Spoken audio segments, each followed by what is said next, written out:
Boy, we practiced 2 in the AM. It's one for the ages.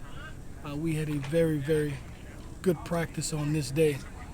If we were able to sustain the type of practice that was put on this field today, we got a chance.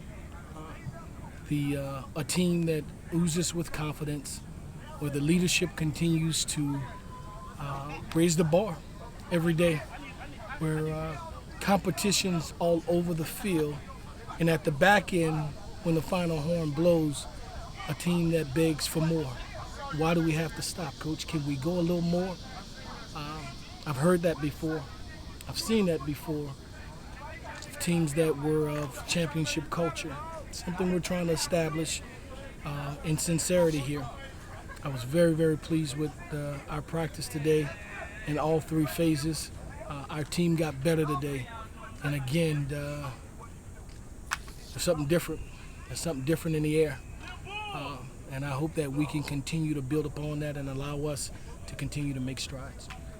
Frank, we saw Cordell work with the morning group today. Yesterday he was in the afternoon. How did he look today? What did he do did something happen with him to move him into that group? Yeah, he keeps throwing touchdowns.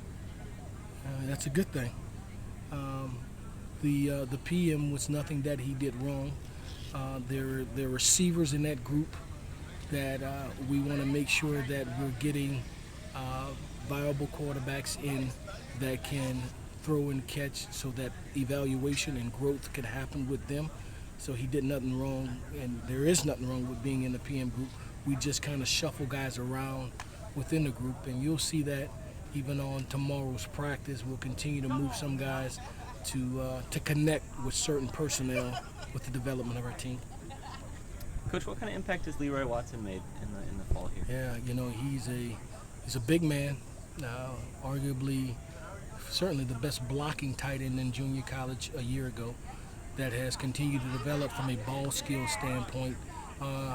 You think high school and prior, he always was an offensive lineman that just really reshaped his body. So he's dominant at the point of attack. He has developed into being a pass threat, and he is everything that we hoped that he would be. Very pleased with his development. How important is a player with that skill set when you talk about becoming more physical on offense and establishing? Yeah, when you talk about the ability to make a defense balance up and play honest, because the guy don't always have to be attached, that he can be detached, that he can be in the backfield, that he can split out. They're not able to just send guys or play techniques to give short edges to advantage them from a rush standpoint.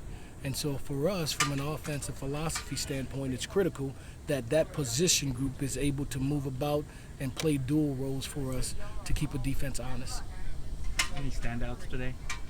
I am so happy with this team, Jay. I'm usually not like this.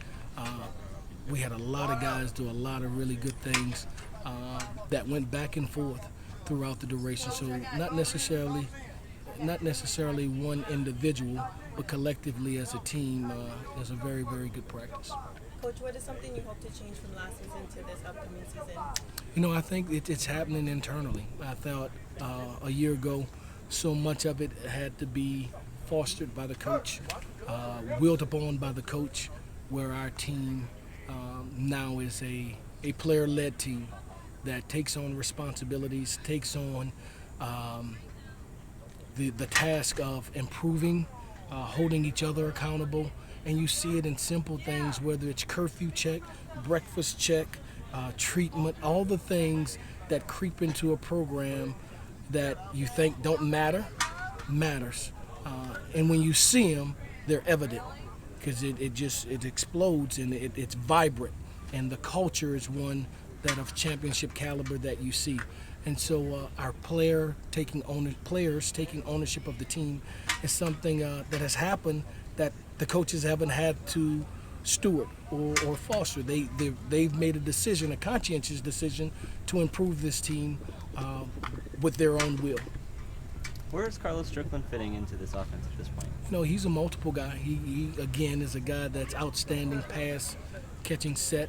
A guy that has earned his way, came here as a transfer, a guy that with spring play we put on full scholarship because of the advantages that he give us. You know, he gives us matchup problems for defenses because he is a guy of stature, but not quite like Leroy and some of the other guys, Gavin and Oscar. He's not a 270, 260 guy. He's more athletic on the perimeter, but stout enough at 240 that he can block at the point of attack as well. What's the early health of your team? I saw a couple of guys. Carl looked like he was. Good. You know, typical. You continually try to give them knowledge of hydration, of stretch, of rest, of hydration. You know, I think Carl's a guy who adhered to that. Had a little hydration issue with a cramp on yesterday, and so we just want to be smart with him and get him to speed in due time. We're getting ready to talk to Maka here. You talked about him some yesterday, but what did he show early on that allowed him to get into the mix for a starting spot? What skills stood out? Yeah, he's smart. He's athletic. He's tough. He's boisterous. Off the field, very unassuming, kind of quiet.